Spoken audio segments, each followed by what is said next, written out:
আজকে নিয়ে এসেছি চিংড়ি মাছে মানে বাকি অংশটা যেটা আমরা ফেলে দিই সেটা দিয়ে আজকে রেসিপি বানাবো। তো কী রেসিপি বানাবো তোমরা দেখতে থাকো বন্ধুরা।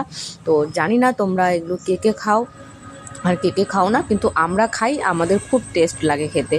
এগুলো বাটা দিয়েই আমাদের ভাত খাওয়া হয়ে যায়, এত সুন্দর টেস্ট লাগে। তো হয়তো তোমরা অনেকে বলবে এগুলো কেউ খায় নাকি, এগুলো আমরা খাই না, করি না, আমরা এগুলো ফেলে দেই। কিন্তু আমরা ফেলি না, আমরা যেটুকু ফেলে দেওয়ার সেটুকু ফেলে দেই। শক্ত শক্ত এই যে অংশগুলোকে, আমার শোয়ার শুংগুলোকে ফেলে দেই।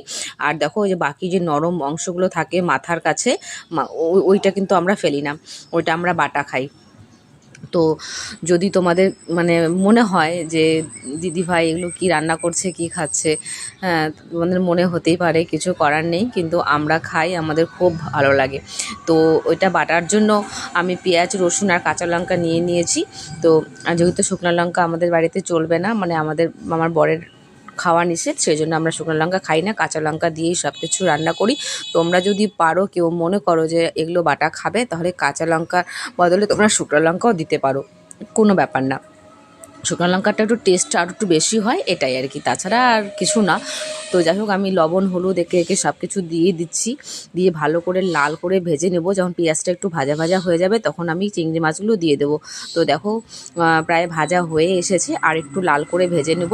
তো দেখো বন্ধুরা, লাল করে ভাজা হয়ে গেছে।